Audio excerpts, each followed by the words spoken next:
To understand why Khushal Khan Khattak became who he became, you must first look at a map. Look at the northwestern frontier of the Mughal Empire in the 17th century. Find the Indus River, running like a spine down from the mountains. Find the city of Peshawar, gateway to the Khyber Pass, the ancient mountain corridor that linked the Punjab plains of India to Kabul, to Central Asia, to the Silk Roads of the known world. Now find the point where those two geographic realities converge, the place where the road to Peshawar and the road to Kabul must cross the Indus. That place was called Akora Khattak, and Akora Khattak belonged to the Khattaks. This was not an accident of history. The Khattak tribe had established themselves along the eastern bank of the Indus precisely because they understood what that position meant.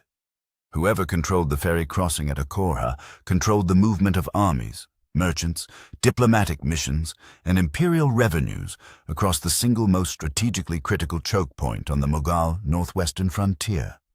The Mughals knew this, and so they made the Khattaks an offer that could not be refused.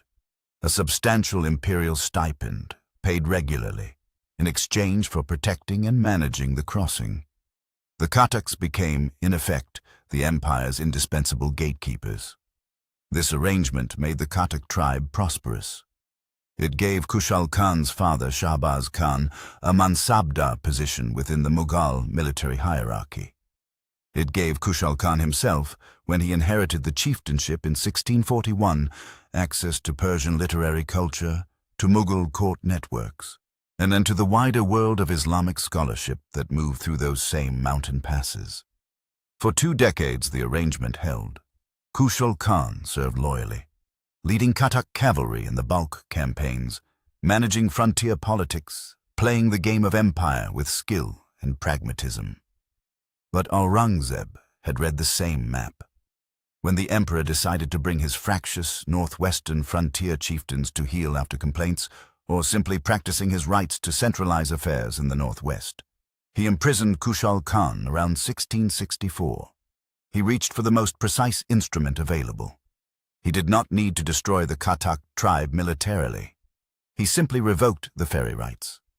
In a single administrative stroke, the material foundation of the entire Khattak tribal economy collapsed. Families whose livelihoods depended on ferry income lost their earnings. The tribe's leverage over the imperial system evaporated. Rival factions, suddenly emboldened by Mughal patronage, circled like wolves. And Khushal Khan Khattak, sitting in a Mughal prison hundreds of miles away at Ranthambore Fort in Rajasthan, received the news.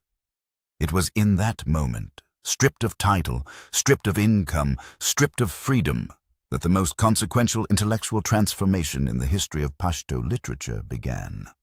Material grievance lit the fire, but what burned was something far more powerful than anger. It was consciousness.